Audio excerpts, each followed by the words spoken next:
Hello दोस्तों, जैसा कि आज हम आप लोग के बीच फिर से भूगोल की कक्षाओं में उपस्थित हुए। आज हमारी कक्षाएं जो हैं एग्रीकल्चर के ऊपर पहले से शेड्यूल्ड है कि आज की कक्षाएं एग्रीकल्चर यानी कृषि होगी। कृषि एक बहुत बड़ा प्रोस्पेक्ट है, ज्योग्राफी का एक बहुत बड़ा भाग है। कृषि कृषि बहुत इंपॉर्टेंट भी है क्योंकि इससे बहुत सारे क्वेश्चन एग्जाम में आते हैं। ठीक है, सबसे पहले कुछ कॉन्सेप्ट भी समझेंगे क्योंकि एग्रीकल्चर समझना भी बहुत ज़रूरी है। मेंस में, खासकर मेंस के विद्यार्थियों के लिए जो मेंस की तैयारी कर रहे हैं, उनके लिए एग्रीकल्चर को समझना और भी ज़्यादा ज़रूरी है कि आखिर एग्रीकल्चर के पॉइंट्स कहाँ से आते हैं और ऑब्जेक्टिव्स यानी एमसीक्यूज में भी एग्रीकल्चर से कहाँ से क्वेश्चन पिक होते हैं और किस प्रकार के क्वेश्चन किए जाते हैं। ठीक है, तो एग्रीकल्चर जो होता है, एग्रीकल्चर सीधा सीधी हम अगर बात करें, जब एग्रीकल्चर वर्ड का यूज करेंगे यानी कृषि, तो कृषि में हमें सारी चीज़ें एक्टिविटीज़ आ जाएंगी। कृषि में हमारा क्रॉप फार्मिंग आ जाएगा। ठीक है, कृषि में आपका जितने भी तरह के कल्चर आ जाएंगे, चाहे वो सेरी कल्चर हो, चाहे वो हॉर्टिकल्चर हो,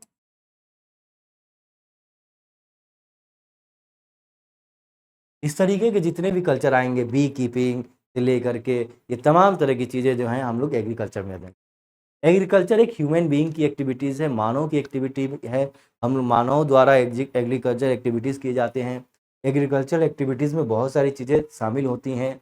अगर हम बात करें क्रॉपिंग की, तो क्रॉपिंग में एग्रीकल्चर में क्या क्या चीज़ें शामिल होती हैं हम लोग थोड़ा सा देखें। अगर हम बात करें एक फार्मिंग यानी कृषि, ठीक है, कृषि में अगर बात करें एग्रीकल्चर की, तो एग्रीकल्चर में हमें दो तीन चीज़ें ध्यान देनी है। सबसे पहले हमें ये जानना है कि एग्रीकल्चर में होता क्या क्या है। ठीक है, एग्रीकल्चर जो है, इसका अगर हम बात करें तो प्राचीन काल में ऐसे सिंधु घाटी सभ्यता और उससे भी बड़ी प्राग ऐतिहासिक कालीन में सबसे पहली बार एग्रीकल्चर के साक्ष्य मिले से के साक्ष्य मिले थे। तो चावल वगैरह के साक्ष्य जो हैं, ये सारी चीज़ें आपको हिस्ट्री पढ़ने को मिलेंगी। एग्रीकल्चर यानी जो खेती के जो प्रारंभिक साक्ष्य में पहले जो हम लोग खेती करते थे, उसको प्राकृतिक खेती के नाम से जाना जाता है। प्राकृतिक यानी नेचुरल फार्मिंग, और नेचुरल फार्मिंग को जो है हम लोग ट्रेडिशनल फार्मिंग के नाम से भी जानते हैं। इस तरीके के फार्मिंग को हम लोग ट्रेडिशनल फार्मिंग के नाम से भी जानते हैं।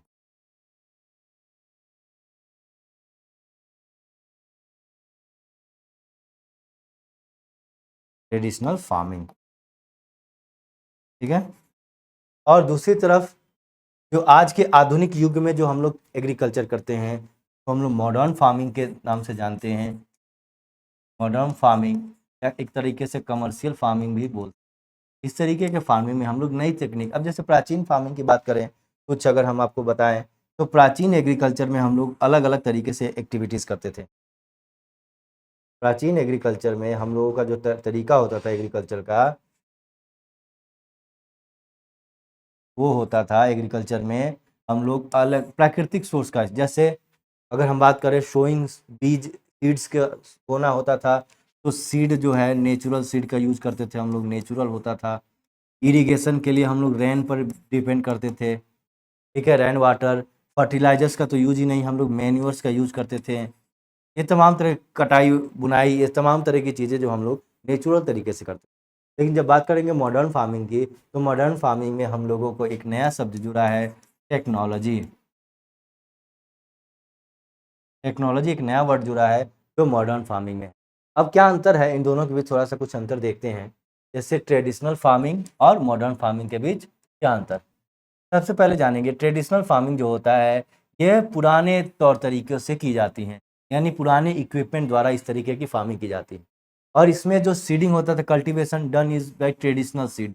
इस प्रकार के सीड जो हमारे पुराने सीड्स होते थे, पुराने सीड्स का मतलब है कि अगर जैसे मान लीजिए कि हम चावल की एग्रीकल्चर करना चाहते हैं, चावल की खेती करना चाहते हैं, तो उसके लिए हमें चावल, जो हमारे घरों में चावल हैं, उनके दाने का उपयोग हम लोग सीड्स के रूप में करते थे। इसी प्रकार के जो नेचुरल हम लोग जो भी वस्तुएँ हम लोग यूज़ करते थे, उस प्रकार के कोई चेंजेस ना हो, ला करके डायरेक्ट उसको सीड के रूप में उपयोग करना। उसके बाद जो इरिगेशन होता था हमारा, याद रखिएगा, इरिगेशन जो हम लोग करते थे, वो डन होता था आपका ओल्ड टेक्निक के द्वारा, पुरानी तकनीक विधि। पुरानी टेक्निक में इरिगेशन में क्या होता था, ज़्यादातर हम लोग तो है ग्राउंड वाटर का यूज़ करते थे, ज़मीन के पानी का इस्तेमाल ज़्यादा करते थे। जैसे ट्यूबवेल हो गया, कुओं से पानी निकाल करके, या मानसून के ऊपर निर्भरता होती थी। सबसे ज़्यादा निर्भरता हम लोग यहाँ बात करें मानसून, अगर इंडियन क्लाइमेट की बात करें मानसून के ऊपर हम लोग ज़्यादा निर्भर करते थे। ठीक है। दूसरी तरफ लैंड की बात करें तो पहले जो है लैंड लार्ज एरिया में कल्टीवेशन होता था, लेकिन कल्टीवेशन वैरायटी ऑफ क्रॉप्स होते थे, यानी मोर देन एक से अधिक क्रॉप्स को हम लोग बड़े एरिया में क्रॉपिंग करते थे। इसमें कुछ प्रॉब्लम भी आती थी हमारे सामने, लेकिन हम लोग क्या करते थे, एक तरीके से समझ लीजिए मिक्स्ड क्रॉपिंग होता था। थोड़े से अनाज हम लोग कमर्शियल टाइप के क्रॉपिंग नहीं करते थे, यानी व्यापार बिजनेस के उद्देश्य से जो है खेती नहीं होती थी। हम लोग अपने घरेलू उपयोग से थोड़े से खेतों में मान लीजिए सब्जी उगा दिए, थोड़े से में फ्रूट्स हो गए और थोड़े से पार्ट्स में हम लोगों ने अनाज वगैरह का उत्पादन किया। इस तरीके की एग्रीकल्चर होती थी। और प्राचीन काल में जो हम लोग जैसे जो आज़ादी के पहले की भी बात करें तो उस समय जो एग्रीकल्चर होती थी उसमें ज़्यादातर जो है लेबर के रूप में इंसान खटते थे, ह्यूमन बीइंग का उपयोग ज़्यादा करते थे, यानी मनुष्यों की ज़्यादा ज़रूरत होती थी, मनुष्य ही ज़्यादा एग्रीकल्चर एक्टिविटीज़ में भाग लेते थे। यहाँ तक कि एक परिवार के जितने भी मेंबर्स होते थे पूरी की पूरी मेंबर्स जो है एग्रीकल्चर में। इससे एक प्रकार की बेरोजगारी निकलती थी जिसको हम लोग बोलते हैं अदृश्य बेरोजगारी या छुपी हुई बेरोजगारी, वो आती थी सामने। ये था। उसके बाद जो प्रोडक्टिविटी होता था वो सेटिस्फैक्शन लेवल तक नहीं होता था, लो होता था, बहुत कम होता था। क्यों सेटिस्फैक्शन बहुत कम होता था? क्योंकि हम लोग मैन्युअल्स वगैरह का इस्तेमाल नहीं करते थे, खेतों में जो है सिंचाई उस हिसाब से नहीं होती थी और खेतों की फर्टिलिटी का समय समय पर जांच नहीं होता था साइंटिफिक। ये तमाम तरह की चीज़ें, और इसके अलावा जो खेतों में क्रॉप्स यानी फसल्स के अलावा जो वेस्टिसाइड्स वगैरह, जो उसके साथ जो छोटे मोटे जो है अनवांटेड प्लांट्स जो उग जाते हैं, उनका भी हम लोग जो है नहीं निदान कर पाते थे। ये तमाम तरह की चीज़ें, फर्टिलाइज़र्स का यूज़ हम लोग नेचुरल फर्टिलाइज़र्स का यूज़ करते थे, यानी जो आज के डेट में जो केमिकल्स वाले फर्टिलाइज़र्स हैं, उसका हम लोग इस्तेमाल बहुत कम करते थे। इससे प्रोडक्शन पर जो है उसके बाद क्या होता था, डे बाय डे अगर लगातार हम अगर एग्रीकल्चर कर लेते थे, तो सॉइल की फर्टिलिटी कम हो जाती थी और एक खेतों पर अगर हमने लगातार 2-3 बार एग्रीकल्चर एक्टिविटीज़ कर लिया, तो उसकी फर्टिलिटी खत्म भी हो सकती। लेकिन वही बात करें मॉडर्न फार्मिंग की, तो मॉडर्न फार्मिंग में हमने नई-नई चीज़ें को खोज किया। सबसे पहले मॉडर्न फार्मिंग का सबसे पहला तरीका यह रहा, मॉडर्न फार्मिंग का मतलब क्या होता है कि नए टेक्नोलॉजी का, सीधा से समझेंगे क्या है, नए टेक्नोलॉजी का उपयोग करना, नए मेथड से एग्रीकल्चर करना। अब इसमें हम लोग क्या करते थे, ध्यान से समझेंगे। सबसे पहला कल्टीवेशन के लिए जो हम लोग सीड इस्तेमाल करते थे, यानी क्रॉपिंग के लिए जो सीड इस्तेमाल करते थे वो HYV सीड्स होते थे। और आज की डेट में अगर हम बात करें आपको, तो आज की डेट में एक और तरीके के सीड्स आ रहे हैं। वो सीड्स हैं आपके, जिसको हम लोग BT क्रॉप बोलते हैं, बायोटेक्नोलॉजी। आज के डेट में जो क्रॉप बन रही है वो बायोटेक्नोलॉजी के आधार पर बन रही है, यानी कि अब जैसे हम लोग BT ब्रिंजन हो गया, BT कॉटन हो गया, जो है BT मतलब होता है बायोटेक्नोलॉजी। बायोटेक्नोलॉजी में क्या होता है कि हम लोग क्रॉप के अंदर जो मौजूद जो उसके अंदर जो कमियां होती है, जो कमजोरी होती है, अब जैसे मान लीजिए 2 तरीके के क्रॉप हैं, एक क्रॉप A और एक क्रॉप B, और क्रॉप के अंदर उसका न्यूक्लियस वाला पार्ट होता है। ठीक है, ये मान लीजिए कि क्रॉप का न्यूक्लियस वाला पार्ट है। ठीक है, और ये आपका बाहर वाला पार्ट है। मान लीजिए कि इस क्रॉप का ये न्यूक्लियर वाला भाग जो है वो इन्फेक्टेड है और सेल इसका सही है। इस वाले क्रॉप का न्यूक्लियस जो है वो सही है, गुड क्वालिटी का है, बेस्ट क्वालिटी का है, लेकिन इसका जो सेल है वो नॉट गुड, यानी उतना अच्छा नहीं है। तो हम क्या करते थे, बायोटेक्नोलॉजी के मेथड से हम लोग इनको फर्टिलाइज कराते थे। और ये वाला यानी कि अगर मान लीजिए इसको अगर हम लोग अलग कलर से दिखाएं, जैसे ये मान लीजिए ये ग्रीन कलर का है, तो हम क्या करते थे कि इस वाले भाग का, याद रखिएगा, इस वाले भाग का न्यूक्लियस हम ले लेते थे और इस वाले भाग का सेल, यानी इस वाले भाग का सेल ले लेंगे, इसका जो है हम सेल वाला पार्ट ले लेंगे और इस वाले भाग का लोग न्यूक्लियस ले लेंगे। इस तरीके से क्या होगा कि एक नए प्रकार का क्रॉप बनेगा जिसमें किसी तरीके की कोई प्रॉब्लम, कोई बीमारी नहीं होगी। तो इस तरीके के जो फर्टिलाइजर से जो क्रॉप बनते हैं वो BT क्रॉप बोलते हैं, बायोटेक्नोलॉजी क्रॉप बोलते हैं। तो आज की डेट में नए तरीके के सीड्स, बायोटेक्नोलॉजी वाले सीड्स भी आ रहे हैं।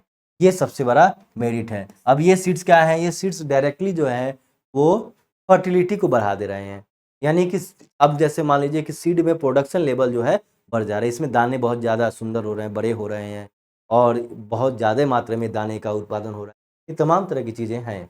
और सबसे बड़ा पॉइंट ये है कि जल्दी ख़राब नहीं होते, जल्दी सड़ते नहीं हैं, ये सबसे बड़ा मेरिट है।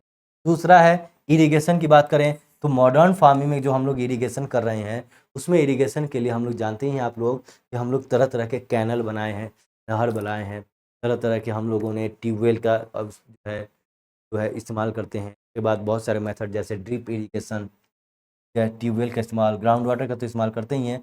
इसमें सबसे इम्पोर्टेंट है वो है ड्रिप इरिगेशन। ड्रिप इरिगेशन और स्प्रिंकलर मेथड्स। स्प्रिंकल मेथड्स में क्या होता है कि एक बीच में जो है एग्रीकल्चर के बीच में क्या होता है कि छोटे से एक वो पाइप के माध्यम से स्प्रिंकल के माध्यम से जो है जैसे शावर का इस्तेमाल करते हैं हम लोग, ठीक उसी तरीके से खेतों में पानी पटाने के लिए इसका इस्तेमाल करते हैं, स्प्रिंकल मेथड्स का इस्तेमाल करते हैं। ठीक है, जैसे अगर आप देखना चाहें तो ये वाला आप देख सकते हैं, ये वाला जो इमेज आप देख रहे हैं एक तरीके से इस स्प्रिंकलर मेथड्स को दिखा रहा है। ये मॉडर्न फार्मिंग का जो है इरिगेशन, ये देख रहे हैं, ये इरिगेशन के जो तरीके हैं, ये सारे इरिगेशन के तरीके जो हैं वो मॉडर्न फार्मिंग को नोट कर। अब देखिए, तो इस ये समझ में आया आपको। उसके बाद इसमें लैंड में क्या होता है, इसमें पहले क्या करते थे मिक्स्ड क्रॉपिंग, इसका सिंपल फॉर्म में बात करें इसमें मिक्स्ड क्रॉपिंग करते थे, लेकिन इसमें याद रखिए कमर्शियल क्रॉप करते हैं, यानी एक ही तरह के क्रॉप बड़े एरिया में हम लोग प्रोडक्शन करते हैं। इससे क्या होता है कि प्रोडक्टिविटी ज़्यादा होता है, प्रोडक्शन ज़्यादा होता है और हमारा मेहनत कम लगता है। ठीक है, ये समझ में आना। और उसके बाद क्या है लेबर। लेबर में हमने बताया कि पहले जो हम लोग खेती करते थे उसमें ज़्यादातर ह्यूमन बीइंग मानव का इस्तेमाल होता था और मानव के इस्तेमाल से कृषि जो होती थी वो महंगी हो जाती थी। मतलब आप समझ लीजिए कि एक खेत में अब मान लीजिए अगर एक एकड़ का या 5 एकड़ का कोई एक खेत है, छोटा सा लैंड एरिया है, उसको अगर एग्रीगेट करना है, एग्रीकल्चर करना है, तो उसमें आपको क्या करना होगा, करीब-करीब नहीं ना भी तो 20 कम से कम 20 लोग है, एक टीम रहेगी, तब जाकर के उसमें इरिगेशन सही तरीके से होगा। अब 20 लोगों की टीम को अगर आप आज के डेट में मज़दूरी के हिसाब से देखेंगे, अगर एक इंसान को अगर आप पर डे के हिसाब से ₹500 दे रहे हैं, तो एग्रीकल्चर में आपके पैसे ख ये बात है। अब क्या हो रहा है कि आज के डेट में हम लोगों ने इतने तरीके के मशीन का निर्माण कर लिया है, जो एग्रीकल्चर एक्टिविटीज़ को बहुत ही ज़्यादा अब ऐसे समझ में आ रहा है? तो ये इस तरीके की चीज़ें, तो बहुत सारे मशीन जैसे इरिगेशन के लिए मशीन है, जैसे प्लाविंग के लिए मशीन आ गया है, हार्वेस्टिंग के लिए मशीन, पेस्टिसाइड्स के लिए, कटिंग के लिए, तमाम तरह की चीज़ें जो हम एग्रीकल्चर में करते हैं, उसके लिए जो है मशीन्स आए हुए हैं। ठीक है? उसके बाद जो एचवाईवी सीड्स या बीटी सीड्स हम लोग इस्तेमाल करते हैं, इससे क्या होता है प्रोडक्शन लेवल बढ़ जाता है और फर्टिलाइज़र्स में हम लोग केमिकल फर्टिलाइज़र्स का यूज़ करते हैं। याद रखिए केमिकल फर्टिलाइज़र में 3 तत्वों का नाम याद रखना है, नाइट्रोजन, फास्फोरस और पोटेशियम। इन्हीं 3 का ज़्यादा उपयोग करते हैं किसी भी फर्टिलाइज़र्स में। ठीक है? किसी भी क्रॉपिंग में इन तीनों का एक रेशियो होता है, उस रेशियो से हम लोग यूज़ करते हैं। उसके बाद सॉइल की फर्टिलिटी बढ़ाने के लिए केमिकल फर्टिलाइज़र्स वगैरह का इस्तेमाल करते हैं। इससे जो है सॉइल की फर्टिलिटी धीरे-धीरे अब इसमें क्या होता है समझेंगे ध्यान से। एक छोटा-सा प्रॉब्लम ये में इसमें ये आ जाता है कि अगर हम ज़्यादा मात्रा में केमिकल फर्टिलाइज़र्स का यूज़ अगर हम कर रहे हैं, तो सॉइल की फर्टिलिटी धीरे-धीरे क्या होगी? कम होगी। इसमें भी एक सबसे बड़ी प्रॉब्लम हमें ये देखने को अगर हम केमिकल फर्टिलाइज़र्स का ज़्यादा यूज़ करते हैं, तो इससे फर्टिलिटी सॉइल की खराब होगी। लेकिन हम लोगों ने साइंटिफिक तरीके से कई मेथड उपयोग करते हैं, जैसे हम लोग मल्टीपल क्रॉपिंग करते हैं, सॉइल की फर्टिलिटी बनी रहती है। जैसे हम लोग खेतों को 1-2 साल के लिए छोड़ देते हैं, ठीक है? ताकि उसकी फर्टिलिटी वापस आ जाए। तमाम तरह की एक्टिविटी हम लोग करते हैं। जैसे हम बात करें नए टेक्नोलॉजी और पुराने टेक्नोलॉजी में, तो आप जैसे देख सकते हैं कि पुराने टेक्नोलॉजी में ये एक भाई हैं, ये किसान भाई, आप यहाँ ध्यान से देखें। ये किसान भाई जो एग्रीकल्चर कर रहे हैं, ये इनको कितना मेहनत करना पड़ रहा है, ठीक है? बैलों के साथ खुद दौड़ना पड़ रहा है और एक इतने बड़े फील्ड को प्लाउ करने के लिए कितनी मेहनत कर रही है। बैलों को भी खाना खिलाना, इनको भी थकाना, बहुत सारी चीज़ें। लेकिन आज के डेट में अब देखिए हम लोग हमारे पास कितने तरीके के जो है मशीन्स आ गए हैं, तमाम तरह की एक्टिविटी। जैसे अगर हम बात करें, ये बकेट का काम कर रहा है, ठीक है? ये वाला अगर हम देखें ध्यान से, ये जो हमारा मशीन है, बकेट की तरह काम कर ठीक है? ये है, ये क्या करता है वेस्टिसाइड्स को, ये जो अनाज वगैरह, भंडार वगैरह को उठाने में मदद करता है। ये जो मशीन है, लार्ज सिलिंड्रिकल पिकअप टेलर बोलते हैं। ये मशीन क्या करता है कि इस चुन करके घास वगैरह को या जो भी वेस्टिसाइड हैं उनको चुन करके खींच, ये क्या करता है बैकहो ये जो है खेतों की खुदाई करने में, प्लाविंग करने में मदद करता है। उसके बाद अगर आपको पोटैटो यानी आलू की खेती करनी है या आलू को निकालना है, हार्वेस्ट करना है, हार्वेस्ट मतलब होता है निकालना, पोटैटो हार्वेस्टर एक अलग मशीन है। अब जानते हैं आलू जो है मिट्टी के अंदर होता है, उसके ऊपर उसके प्लांट्स होते हैं। अब एक आलू के बड़े से अगर एरिया में अगर एग्रीकल्चर हुआ है तो निकालना है, तो निकालने के लिए हम कितना मेहनत करते हैं, कितने लोगों की टीम लगती है, एक मशीन मात्र तो आराम से काम। इस तरीके से तमाम ये जो मशीन है ये ट्रैक्टर में लगता है, इसको प्लाउइंग मशीन भी बोलते हैं। ये प्लाउ करने में मदद करता है, ठीक है। ये आपके सामान ढोने में मदद करता है। ये तमाम तरह के मशीन है, ठीक है, जो आपके यूज़ में आते हैं। समझ में आ रहा है? तो ये सारी चीज़ें। अब हम लोग चलते हैं, तो ये ट्रेडिशनल क्रॉप और ये क्रॉप आपने समझ में आया, मॉडर्न फार्मिंग। अब हम लोग चलते हैं टाइप्स ऑफ एग्रीकल्चर। एग्रीकल्चर के कौन कौन से टाइप्स होते हैं और कितने टाइप के एग्रीकल्चर होते हैं, हम लोग ये थोड़ा सा आपको बताएं। देखिए बात करते हैं एग्रीकल्चर की। एग्रीकल्चर में सबसे जो पहले मेथड यूज करते थे, सबसे पुरानी मेथड का नाम था शिफ्टिंग एग्रीकल्चर। शिफ्टिंग एग्रीकल्चर में क्या होता था कि जैसे अगर हम यहाँ ध्यान दें, अगर इस एरिया में हम एग्रीकल्चर कर रहे हैं, ध्यान से देखेंगे, अगर इस एरिया में एग्रीकल्चर कर रहे हैं तो 1-2 साल में इस एरिया की एग्रीकल्चर जो है फर्टिलिटी, सॉइल की फर्टिलिटी खराब हो जाती थी। हम क्या करते हैं 2 साल में, आफ्टर 2 ईयर या 1 ईयर, 1 से 2 ईयर, 1 टू 2 ईयर हम क्या करते हैं यहाँ से इस एरिया में शिफ्ट कर जाएंगे और इस एरिया में हम एग्रीकल्चर करना, इस एरिया को लीव कर देंगे, ठीक है। जब हम इस एरिया को छोड़ देंगे, इस एरिया में ऑटोमेटिकली वर्षा होगी, यहाँ जो है प्लांट्स होंगे और यहाँ जो है कीड़े मकोड़े, अर्थवर्म, तो तमाम तरह की चीज़, एक तरीके का यहाँ इकोसिस्टम बनेगा और वो इकोसिस्टम क्या करेगा, यहाँ की मिट्टी को फर्टाइल कर देगा। यानी कुछ समय बाद देखेंगे तो यहाँ एक बड़ा सा जंगल बन जाएगा, ठीक है। तब तक यहाँ की फर्टिलिटी खत्म हो जाएगी, फिर हम चाहें तो यहाँ शिफ्ट कर सकते हैं या किसी दूसरे जगह पर हम शिफ्ट। इस तरह से क्या करते हैं कि अगर किसी एरिया की सॉइल की फर्टिलिटी, उर्वरकता खत्म हो जाती है तो हम दूसरे एरिया में शिफ्ट करते हैं, ठीक है। इस तरह के एग्रीकल्चर को शिफ्टिंग एग्रीकल्चर करते हैं। शिफ्टिंग एग्रीकल्चर को अलग अलग नाम दिया जाता है, बहुत सारे लोगों ने अलग अलग नाम दिया, जैसे नॉर्थ ईस्ट राज्य हैं, खास करके आपके असम लेकर के अरुणाचल प्रदेश वाले राज्य, इनको झूमिंग कृषि का नाम देते हैं,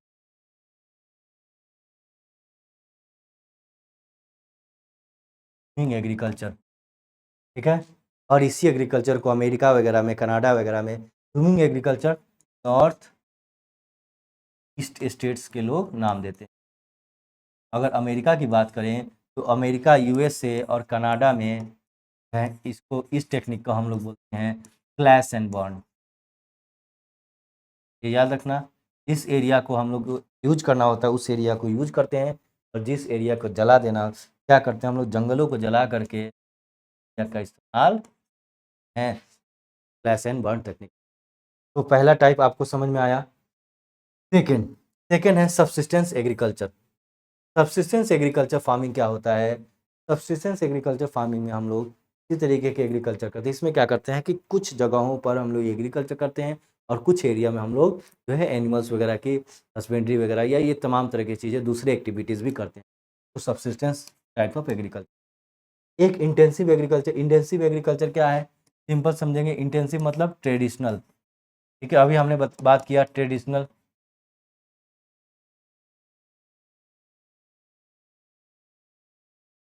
ट्रेडिशनल फार्मिंग। तो ट्रेडिशनल फार्मिंग जो है वो इंटेंसिव है, यानी पारंपरिक खेती। एक तरीके से बात करें तो पारंपरिक खेती, ठीक है।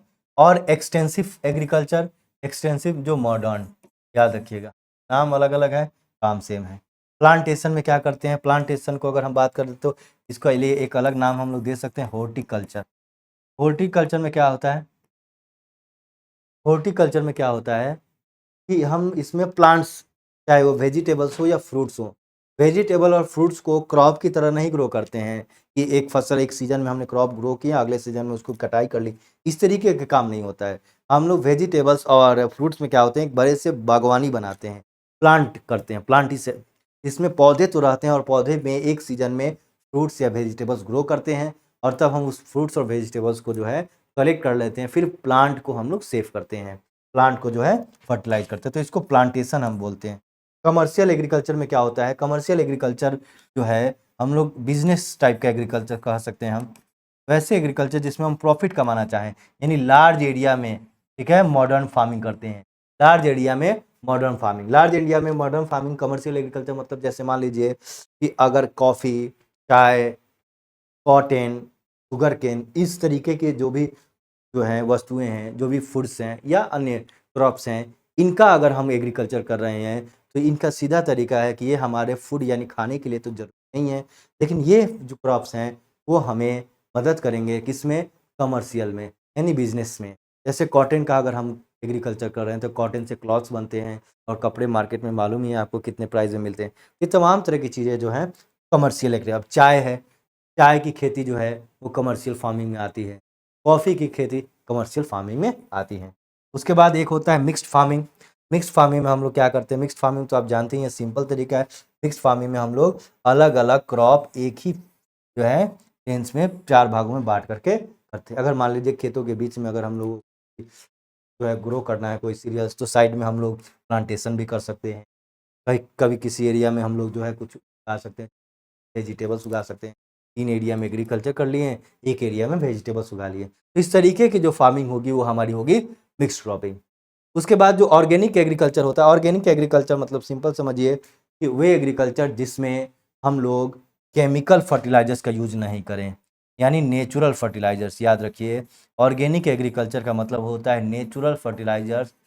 नेचुरल तरीके से अगर हम किसी का प्रोडक्शन कर रहे हैं तो वो हमारा कहलाता है ऑर्गेनिक फार्मिंग।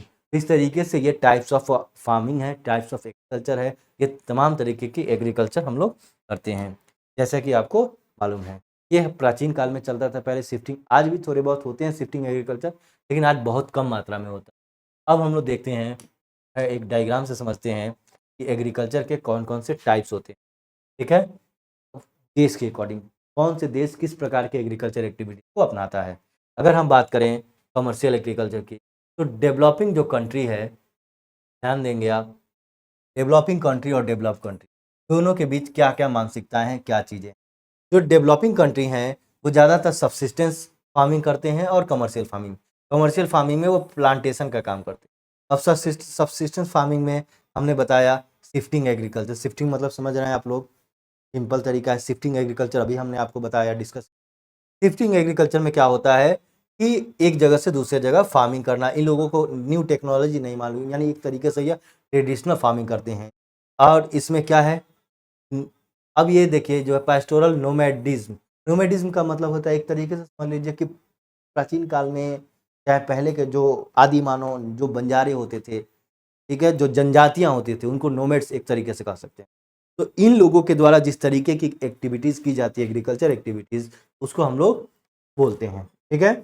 उसके बाद अगर हम बात करें एरेबल सब्सिस्टेंस, यानी नॉन राइस डिपेंडेंट, और एक है राइस डिपेंडेंट। अब समझिए कुछ ऐसे इसमें डेवलपिंग कंट्री में ज़्यादातर लोग देखेंगे तो कुछ लोग राइस का एग्रीकल्चर करता है। चावल की खेती बहुत ज़्यादा होती है क्योंकि बहुत ज़्यादा डिमांड होता है इस एरिया में चावल का प्रोडक्शन, चावल के लिए फूड क्रॉप में। और दूसरी तरफ ना, अगर बिना चावल के तो और भी चीज़ें जैसे मक्का हो गया, गेहूँ हो गया, इन सब चीज़ों का भी प्रोडक्शन होता है। तो ये हमारे डेवलपिंग कंट्री है। डेवलपिंग कंट्री इस तरीके का एग्रीकल्चर क्यों करते हैं, क्योंकि सबसे ज़्यादा प्रॉब्लम डेवलपिंग कंट्री में अगर हम बात करें तो डेवलपिंग कंट्री इस तरीके के एग्रीकल्चर करने के पीछे क्या कारण है, हम लोग समझेंगे। सबसे पहला कारण है इनका, सबसे पहला कारण, फर्स्ट, हम कारण ऊपर लिखते हैं आपको ताकि दिक्कत ना हो। सबसे पहला कारण, फर्स्ट फर्स्ट कारण यह है डेवलपिंग कंट्री का कि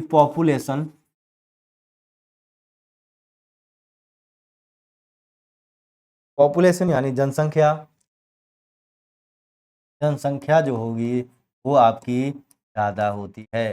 डेवलपिंग कंट्री की जनसंख्या ज़्यादा होती है तो ज़्यादातर यहाँ के जो फार्मिंग होते हैं वो फूड क्रॉप पर डिपेंड कर, कौन सा क्रॉप, फूड क्रॉप की ज़्यादा फार्मिंग होती है, यानी कमर्शियल क्रॉप की फार्मिंग कम होती है। कमर्शियल क्रॉप में भी देखते हैं प्लांटेशन वगैरह होता है, ठीक है। वहीं अगर हम बात करें डेवलप्ड कंट्री की, और यहाँ एक और चीज़ देखते हैं कि यहाँ इनकम कम होता है।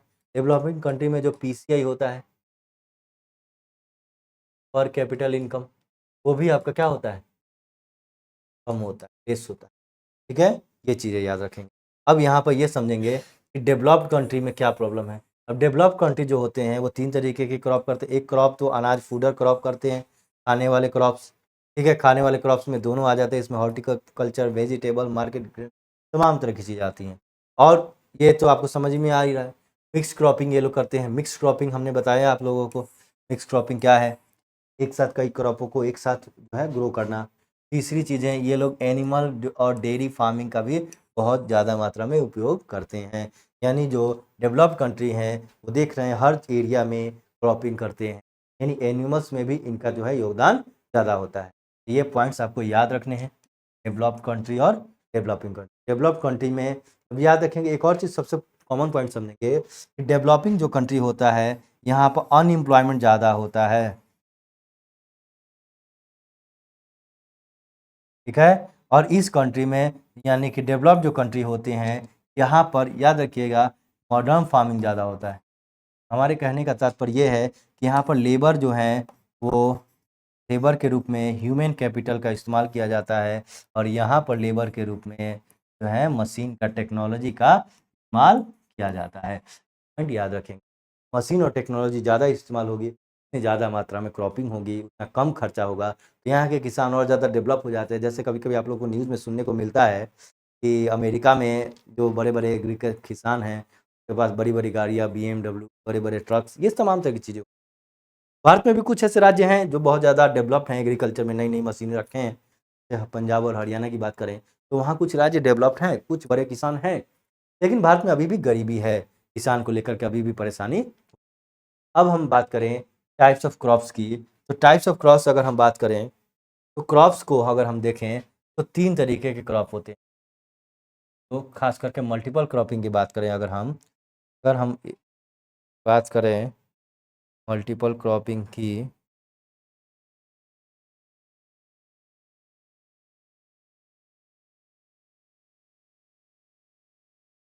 क्रॉपिंग क्रॉपिंग की बात करें,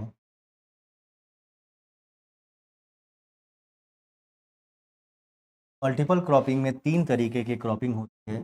याद रखना, सबसे फर्स्ट है खरीफ, सेकेंड नंबर पर आता है रबी क्रॉप, और थर्ड नंबर पर आता है आपका जैद क्रॉप। ये 3 तरह के क्रॉप्स होते हैं, इनके बारे में थोड़ा सा 2-2 3 दिन जान लेते हैं। जैसे जो खरीफ क्रॉप है, खरीफ क्रॉप में आपका आता है वी, गेहूँ, ठीक है। इस तरीके के तमाम तरह के आते हैं, बहुत सारे जो है पल्सेस दाल वगैरह भी आ जाते हैं। अब खरीफ क्रॉप का जो है क्या पैटर्न है, समझ, खरीफ क्रॉप को जो है वो अक्टूबर से लेकर के दिसंबर के बीच में इसको क्या किया जाता है, सॉन किया जाता है।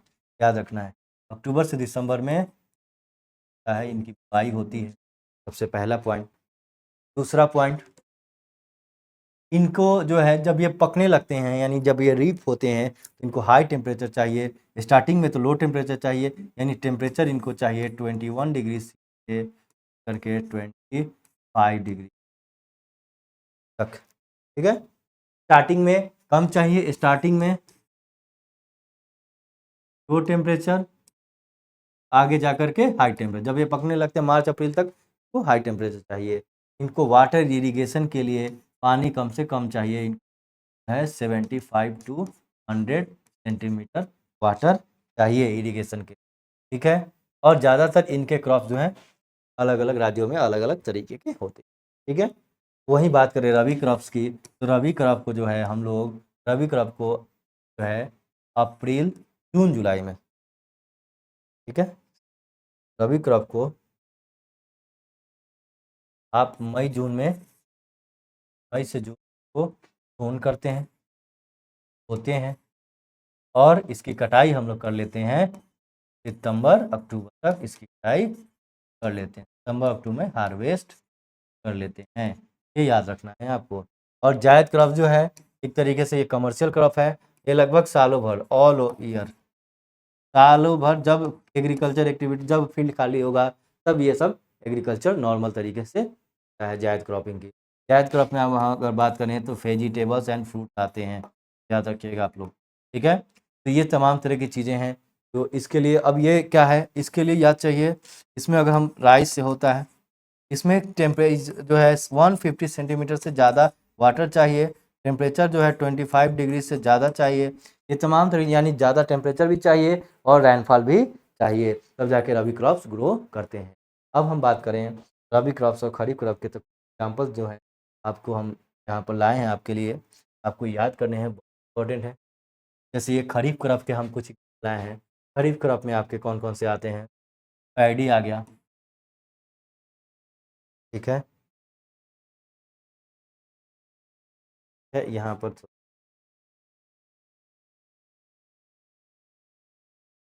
खरीफ क्रॉप में आता है राइस, ये थोड़ा सा याद रखें।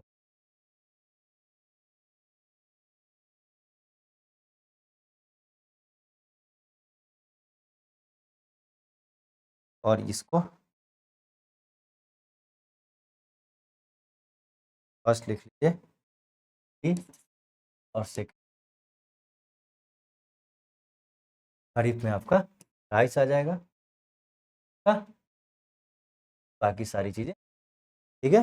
रबी क्रॉप जो है ये इस तरीके से है, ठीक है, अक्टूबर नवंबर के हैं और ये मार्च अप्रैल में काट लिए जाते हैं, हार्वेस्ट याद रखना, ठीक है, ये चीज़ें। हाँ देख लीजिए एक बार। अब हम आते हैं पैडी, पैडी यानी धान, ठीक है। अब ये जो धान है, पैडी है, ये इसके वैज्ञानिक नाम भी कुछ के दिए हुए हैं, लेकिन वो याद नहीं रखना, आपको याद रखना पैडी, कास्टर, नागली, तिली, कॉटन, ज्वार, किसम, सोयाबीन, मेज, मक्का यानी उड़द, बाजरा, अरहर, ग्राउंडनट, ये तमाम तरह के नाम हैं, ठीक है, ज्वार है, ये सब जो है आते हैं आपके खरीफ क्रॉप्स के एग्जाम्पल हैं। खरीफ क्रॉप में आपका आ जाता है वीट, में आपका आ जाता है राइस, पैडी यानी राइस, ठीक है, में आपका शुगर केन आ जाता है, ठीक है, में आपके खरीफ क्रॉप में ये तमाम तरह की चीज़ें आती हैं, ठीक है। और खरीफ क्रॉप में जितने भी दाल हैं, जो पल्सेज होते हैं, वो सब जो हैं आपके खरीफ क्रॉप में आते हैं। ये चीज़ें आपको याद रखनी है।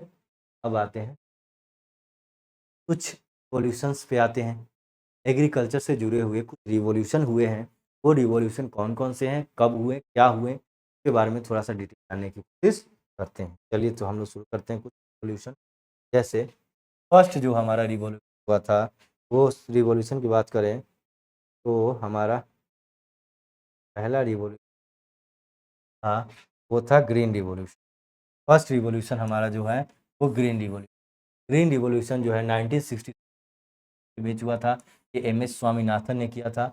याद रखिए एम.एस. स्वामीनाथन भारत के वैज्ञानिक थे और ये अमेरिका से आया था। उस समय अमेरिका के वैज्ञानिक नॉर्मन बोरलॉग थे, उनके द्वारा यह भारत लाया गया था और भारत में कृषि वैज्ञानिक एम.एस. स्वामीनाथन ने, और ये एम.एस. स्वामीनाथन और ग्रीन रिवॉल्यूशन आज की डेट में ये भी इम्पोर्टेंट हो गया है कि हम बता दें कि एम.एस. स्वामीनाथन को अभी भारत सरकार जो है भारत रत्न का दर्जा दिया है, यानी भारत सरकार ने इन्हों भारत रत्न दे हाँ हैं, ये भारत रत्न शायद 2 दिन पहले भारत रत्न मिला भी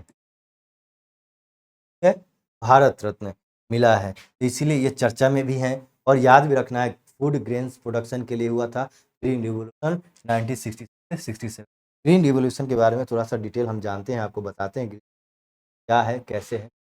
देखिए जो ग्रीन रिवोल्यूशन है, हरित क्रांति है, याद रखिए हरित क्रांति, ठीक है। ये हरित क्रांति में 3 चीज़ें हमको समझनी है, आप भी याद रखिएगा। सबसे पहला हरित क्रांति हुआ था 1967 में भारत में। किसी वैज्ञानिक थे एम.एस. स्वामीनाथन, ठीक है, ये भारत के थे और अमेरिका के एक वैज्ञानिक थे जिनका नाम था नॉर्मन बोरलॉग, ठीक है, ये तो ये यूएसए के, इन लोगों की जो है मदद से। अब ये क्या था, सिंपल तरीके से समझ, इसमें ग्रीन रिवोल्यूशन में क्या था, traditional farming, traditional farming change करना और किसमें चेंज करना, मॉडर्न फार्म, सिंपल समझे, ठीक है। ट्रेडिशनल फार्मिंग को मॉडर्न फार्मिंग में चेंज करना था। अब क्या क्या चेंज करना था इसमें, सिंपल हमने बताया। ट्रेडिशनल फार्मिंग में सीड की बात करें तो ग्रीन रिवॉल्यूशन जो है क्या कर रहा था, सीड में HYV सीड्स की बात की, ठीक है। दूसरा फर्टिलाइजर्स की बात करें, फर्टिलाइजर्स में ये जो है केमिकल फर्टिलाइजर्स की बात कर रहे थे। केमिकल फर्टिलाइजर्स में तमाम तरह की चीज़ें आ रही थी, नई नई फर्टिलाइजर्स का खोज हो रहा था, ये चीज़ें थी। यहाँ तक कि किसानों को इन्होंने बहुत सारे, जैसे कि खेतों में घी का उपयोग करना, बहुत सारे नए नुस्खे दिए थे, काऊ डंग, ये सब तमाम तरह की चीज़ें। इसके अलावा थर्ड, इरिगेशन, सिंचाई के लिए अच्छी व्यवस्था करना, यानी ये मानसून पर निर्भरता कम करना, ये तमाम तरह की चीज़ें आई थी। सबसे इम्पोर्टेंट बात, ग्रीन रिवॉल्यूशन के क्या फ़ायदे हुए थे। ग्रीन रिवॉल्यूशन में 2 राज्यों के नाम बताए, एक था पंजाब और एक था हरियाणा, याद रखिएगा। पंजाब और हरियाणा में सबसे ज़्यादा इसके बेनिफिट आए थे। और हम आपको बता दें कि प्रोडक्शन सबसे ज़्यादा कौन से, तो सबसे ज़्यादा वीट का प्रोडक्शन बढ़ा, वीट का प्रोडक्शन सबसे ज़्यादा बढ़ा था। अब जिस खेत में मान लो कि 25 केजी वीट होता था, उसका प्रोडक्शन लगभग तीन साढ़े तीन गुना बढ़ करके 87 केजी तक। सेकेंड नंबर पर आ रहा था राइस का भी प्रोडक्शन 2 गुना तक बढ़ा था, यानी 20 केजी का राइस जो है लगभग 45 केजी। इस तरीके का जो है भारत में अचानक जो है प्रोडक्शन बढ़ा था। ग्रीन रिवॉल्यूशन 1967 में ही क्यों आया, क्योंकि 1960 पहले याद रखिए भारत में 2 हो चुकी थी, 1960 इंडिया और चाइना के बीच वार हो चुका था, 1965 में इंडिया पाकिस्तान के बीच युद्ध हुआ था। तो भारत एक तरीके से इकोनॉमिक क्राइसिस से गुजर रहा था। और उस समय भारत के जो पीएम थे 1965 में, वो पीएम थे लाल बहादुर शास्त्री। ऐसे कहा जाता है कि लाल बहादुर शास्त्री जो है ताशकंद समझौते के बाद वो मतलब होटल में ही वहीं उनका हार्ट अटैक आ गया था, डेथ। तो इंदिरा गांधी जब पीएम बनी तो भारत के लिए बहुत सारी चुनौतियाँ थी। सबसे बड़ी चुनौती भारत में भूख थी, यानी फूड को डेवलप करना, तो उन्होंने ग्रीन रिवॉल्यूशन। उसके बाद और भी बहुत सारे रिवॉल्यूशन आए, जैसे बात करें वाइट रिवॉल्यूशन की, तो वाइट रिवॉल्यूशन जो है हमारे बीच ये है, ठीक है। ये वाइट रिवॉल्यूशन आया। वाइट रिवॉल्यूशन मिल्क प्रोडक्शन को बढ़ाने के लिए आया था 1970 से 71 के बीच। और इसके वैज्ञानिक थे वर्गीज कुरियन, याद रखना है, वैज्ञानिक का नाम जरूर याद रखना है, वर्गीज कुरियन। और हम बता दें आपको, वाइट रिवॉल्यूशन का भारत सबसे बड़ा बेनिफिट उठा रहा है। और आज की डेट में भारत विश्व में नंबर 1 है, largest product world milk production में, तो भारत है, ठीक है। ये बेनिफिट्स हैं। उसके बाद बात करें ब्लू रिवॉल्यूशन, तो ब्लू रिवॉल्यूशन में हमारे यहाँ ब्लू रिवॉल्यूशन कौन लाया, ब्लू रिवॉल्यूशन जो है किसके लिए आया, किसके लिए आया, किस के लिए, एंड मरीन के लिए, 1972 और 73 में। ये हीरालाल चौधरी, प्रोफेसर हीरालाल चौधरी ने भारत में ब्लू रिवॉल्यूशन लाने का बहुत बड़ा योगदान किया। याद रखना है कुछ ये नाम याद रखना है, ब्लू रिवॉल्यूशन, ब्लू मतलब समुद्र, पानी, याद रखना है। उससे समुद्र में क्या है, फिश है, तो फिश से रिलेटेड है। येलो रिवॉल्यूशन जो है हमारे यहाँ, येलो रिवॉल्यूशन कब आया, फीड के लिए आया। येलो रिवॉल्यूशन हमारे यहाँ सीड के लिए आया, किसके लिए, ऑयल सीड, ऑयल, तिलहन, ठीक है। पीली क्रांति, तिलहन, पीली सरसों होती है, तेल, ऑयल येलो कलर का ही होता है, तो ये याद रखना है। ऑयल से जो है येलो, यानी ऑयल सीड्स का प्रोडक्शन बढ़ा। और ऑयल सीड्स का प्रोडक्शन यानी 1986 से 87 के बीच ये है येलो रिवॉल्यूशन। येलो रिवॉल्यूशन में है सैम पित्रोडा, ठीक है, नामक एक जो है कृषि विज्ञानी का नाम आता है इसमें, जिन्होंने मिशन को किया था। उसके बाद बात करें भारत में पिंक रिवॉल्यूशन आया। पिंक रिवॉल्यूशन जो है ये है आपका पिंक रिवॉल्यूशन। पिंक रिवॉल्यूशन याद रखिए किसके लिए आया, प्याज वगैरह और भी बहुत सारी चीज़ें, ठीक है। इस तरीके के प्रोडक्शन को बढ़ाने के लिए, फार्मा समझ लें, मेडिकल वगैरह, फार्मास्यूटिकल्स जो है प्रोडक्शन बढ़ाने के लिए पिंक रिवॉल्यूशन भारत में आया। गोल्डन रिवॉल्यूशन जो है एप्पल के लिए आया, सेब वगैरह के लिए गोल्डन रिवॉल्यूशन आया। ब्राउन रिवॉल्यूशन आया आपको पोटैटो के लिए। रेड रिवॉल्यूशन आपको याद रखना है, लाल क्रांति जो है मीट के लिए, ठीक है। सिल्वर, रजत क्रांति एग के लिए, एक क्वेश्चन पूछता है सिल्वर। और इंद्रधनुषी क्रांति यानी रेनबो जो रिवॉल्यूशन आया था, ओवरऑल पूरे भारत के सारे प्रोडक्ट। और ये याद रखिए बीपीएससी वाले विद्यार्थियों के लिए मोस्ट इम्पॉर्टेंट है कि बीपीएससी के विद्यार्थी याद रखिएगा, जो आपका रेनबो रिवॉल्यूशन है, इंद्रधनुषी क्रांति, वो नीतीश कुमार के द्वारा 2000 से 2001 के बीच। ये पॉइंट्स आपको याद रखने, ठीक है। अब हम आते हैं एग्रीकल्चर से जुड़े हुए कुछ त्योहारों के ऊपर। ये मोस्ट इंपॉर्टेंट है, एग्जाम में अब ये ज़्यादा पूछते हैं, किस एरिया में, किस एग्रीकल्चर में त्योहार से जुड़े हुए क्वेश्चन आते हैं। जैसे पहले बात करें, अगर हम ऊपर की बात करें, पंजाब और हरियाणा और यूपी, हिमाचल प्रदेश, सॉरी, इन तीनों राज्यों में जो है एक लोहड़ी मनाया जाता है, लोहड़ी उत्सव, ठीक है। जो अभी के समय पराली वगैरह जलाते हैं, तो हैं नवंबर के ही समय में ये सारे लोग, तो माघी या लोहड़ी नाम दिया जाता है। लोहड़ी में क्या होता है कि बहुत सारे लोग हैं, एक जो है, जो पुआल वगैरह होता है उसका बहुत सारे ढेर बना लेते हैं और उसका चक्कर लगाते हैं और उसमें कुछ कुछ डालते हैं। तो आप लोग तो मूवीज़ वगैरह में देखें, ये पंजाब और हरियाणा में मनाया जाता है। गुजरात और इसमें जो है उत्तरायण करके एक त्यौहार मनाया जाता है, गुजरात और राजस्थान में मनाया जो है। यूपी की बात करें, यूपी में खिचड़ी मनाई जाती है, ठीक है। और बिहार झारखंड में मकर संक्रांति, याद रखना, मकर संक्रांति कब मनाया जाता है बिहार झारखंड में? 14 या 15 जनवरी को मनाया जाता है, ठीक है, याद रखना है।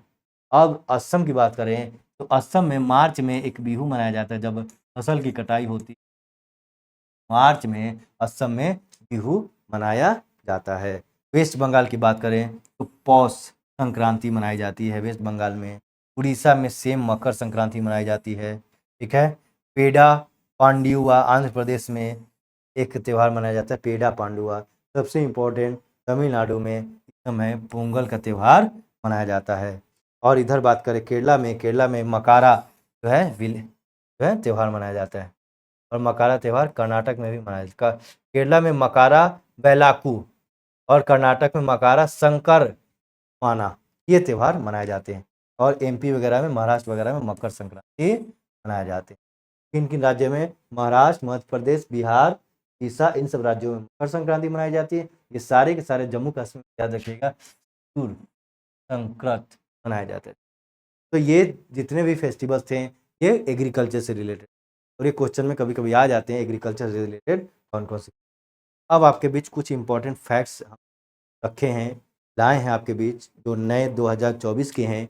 वो इसलिए हैं कि किस फसल में भारत के कौन से राज्य आगे हैं, ठीक है। ये आपके लिए बहुत इंपॉर्टेंट है, तो हम शुरू करते हैं आपके लिए।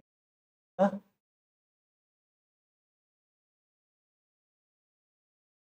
चलिए, तो हम आते हैं आपके बीच, ऐसा पॉइंट ले करके, हाँ ध्यान देंगे, हमने एक लिस्ट बना रखा है आपके लिए, ठीक है।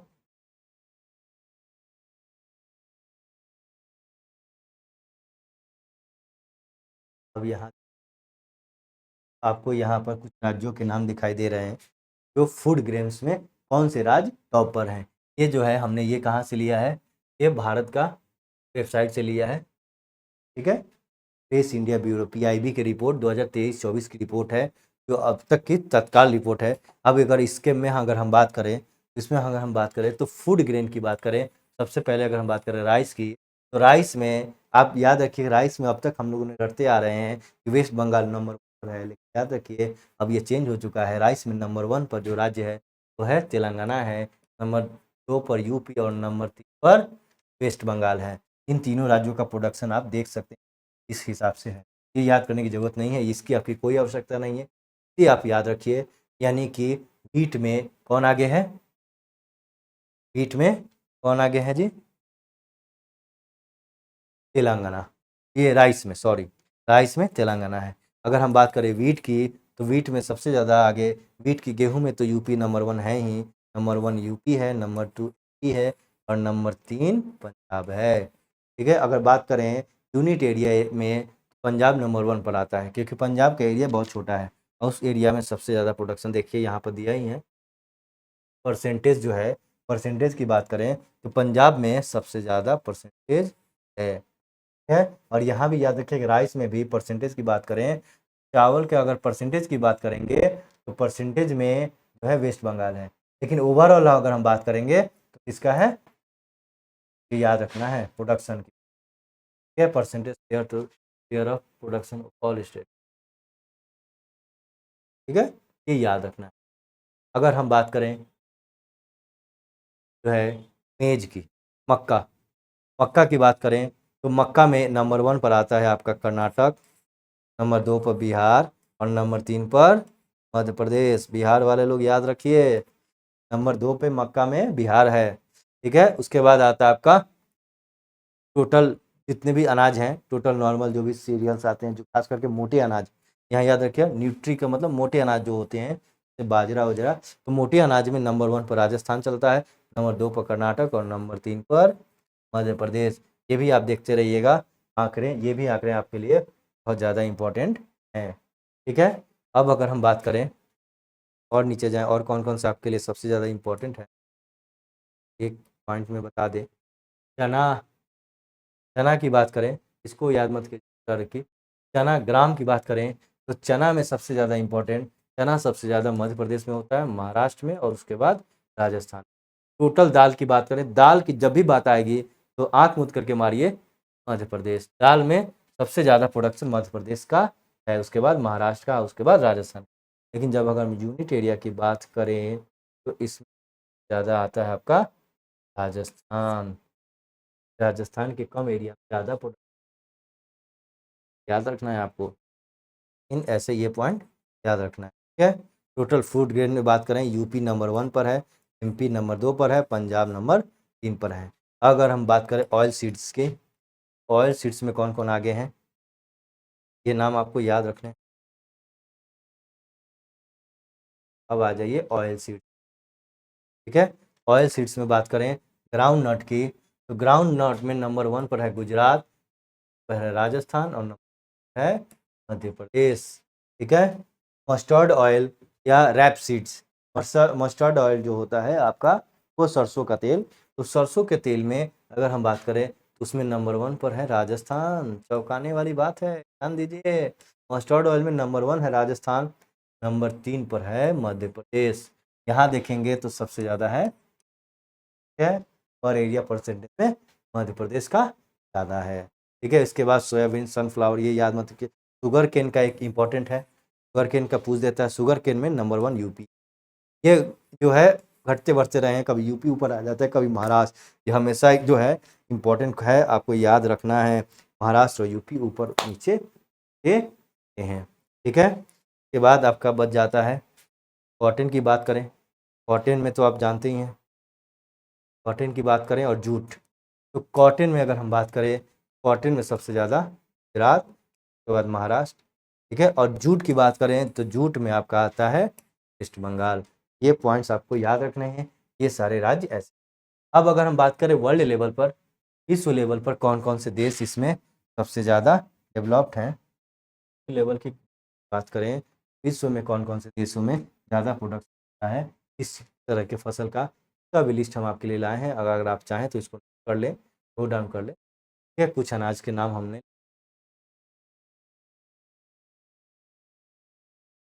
है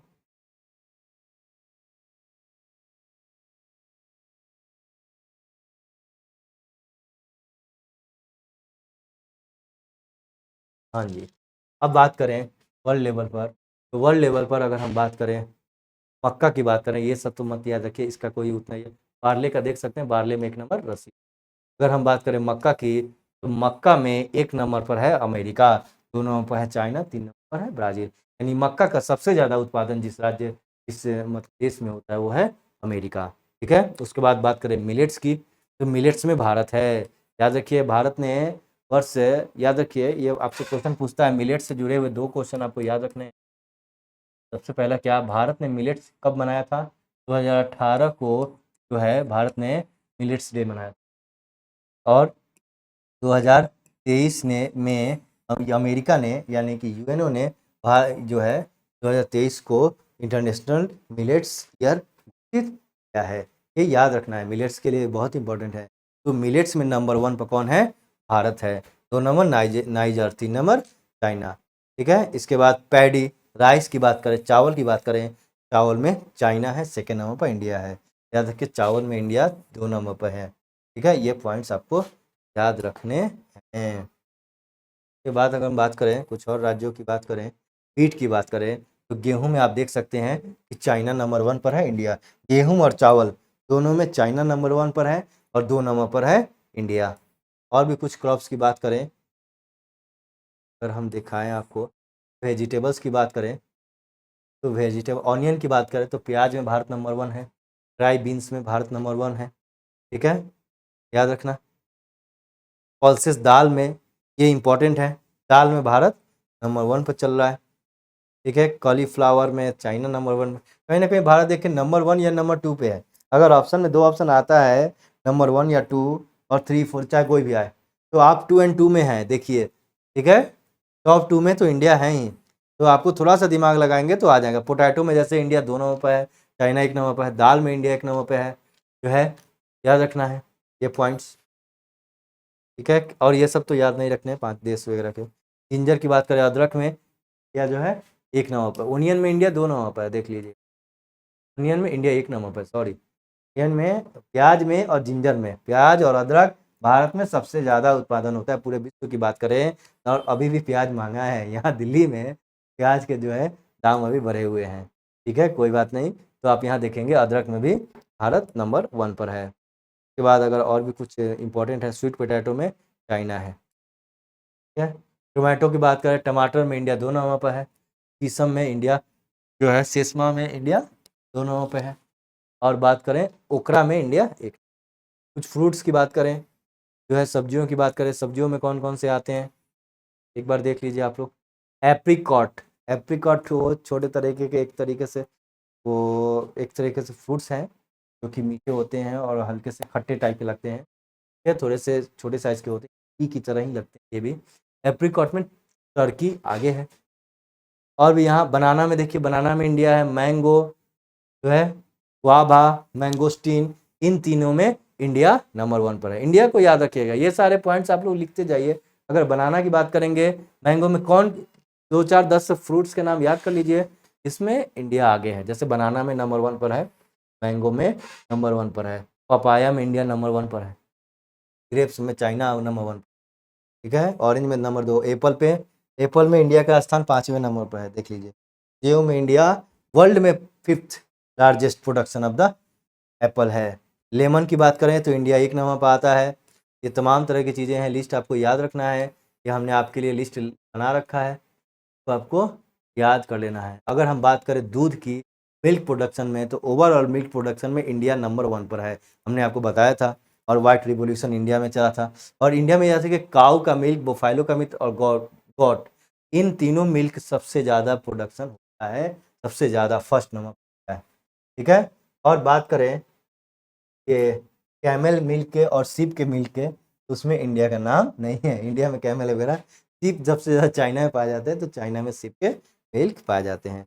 मिल्क प्रोडक्शन में इंडिया आ गया है, चाय में चाइना, इंडिया दोनों है। चाय में याद रखिएगा कमर्शियल क्रॉप है। वाइन में, शराब की बात करें तो यूरोपियन कंट्री का नाम ही आएगा इसमें, इटली, फ्रांस, स्पेन, देख रहे हैं ना, कुछ पॉइंट अपना याद है। लेकिन बियर की बात करेंगे तो चाइना और अमेरिका।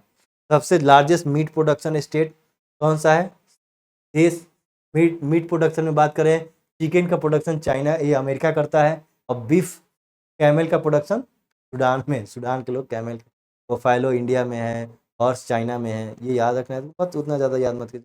गोट जो है चाइना में, ठीक है। इस तरीके के आपके जो हैं और भी जो हैं प्रोडक्ट्स हैं, हमने एक लिस्ट बना रखा है आपके लिए स्पेशल स्पेशल। मसालों की बात करें, जैसे कि कुछ मसाला जिंजर में, जिंजर में इंडिया आगे है, कार्डेमम में इंडिया आगे है, ठीक है।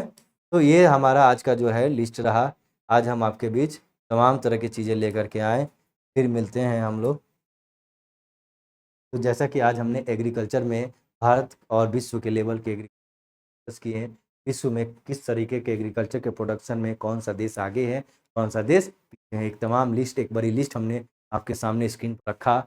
और भारत के राज्यों में भी हमने बताया कि मेन क्रॉपिंग में कौन से राज्य सबसे आगे हैं। और कृषि से जुड़ी हुई हमने आज कृषि तमाम तरह की एक्टिविटी हम बात करें, कृषि से क्या क्या हमने पढ़ा। अगर हम एक हेडलाइन करते हैं, सबसे पहला हमने पढ़ा कृषि क्या होता है, यानी एग्रीकल्चर। सेकेंड नंबर पर टाइप्स, थर्ड नंबर पर है डिफरेंस पर है, यानी ट्रेडिशनल एंड मॉडर्न फार्मिंग के बीच अंतर पर है। फोर्थ लेवल पर हमने क्या करा, खरीफ, रबी और जायद। इन क्रॉपों के बारे में अध्ययन किया। 5th लेवल पर इसके बाद हम लोगों ने क्रॉप पैटर्न देखे, कौन से क्रॉप कहाँ कब उगाए जाते हैं। फिर उसके बाद हम लोगों ने 6 नंबर पर जो है लिस्ट बनाया, कौन से क्रॉप का इंडिया में कौन सा स्टेट आगे है, और वर्ल्ड लेवल में भी हमने देखा कि इंडिया का स्थान क्या है। उसके बाद 7 नंबर पर फेस्टिवल्स को भी अध्ययन कर लिया कि एग्रीकल्चर से फेस्टिवल एग्रीकल्चर से यानी कि हमने आज एक बड़ा पोर्शन एग्रीकल्चर कंप्लीट कर लिया। और हम आपको बता दें कल शाम को 6 बजे, यानी कि याद रखिए कल यानी अब मंडे की बात कर रहे हैं हम, संडे को नहीं, मंडे को शाम को 6 बजे हमारी कक्षाएं जो हैं भूगोल की वो MCQs की कक्षाएं चलेंगी जो लाइव चलेंगी। और हमारे जो वेबसाइट है परीक्षा जंक्शन का जो वेबसाइट है उसमें आपको ज्योग्राफी का यानी कि शिवांशु सर आपको ज्योग्राफी की कक्षाओं का MCQs जो आज हमने जो पढ़ाया आपको, और जो क्लाइमेटोलॉजी 2 टॉपिक हमने आज को आपको बताया। पिछले कक्षा में क्लाइमेट के ऊपर बताया, आज की कक्षा में एग्रीकल्चर के ऊपर। तो 5 क्वेश्चन दोनों में से आएंगे और आप लोग वेबसाइट को लॉगिन कीजिए, अपनी आईडी बनाइए, जो लोग अभी तक नहीं बनाए हैं और जो आईडी बना चुके हैं वो शाम को 6 बजे तैयार रहेंगे। हम मिलेंगे उनके साथ लाइव और वहाँ पर हम कुछ क्वेश्चंस के भी डिस्कस करेंगे।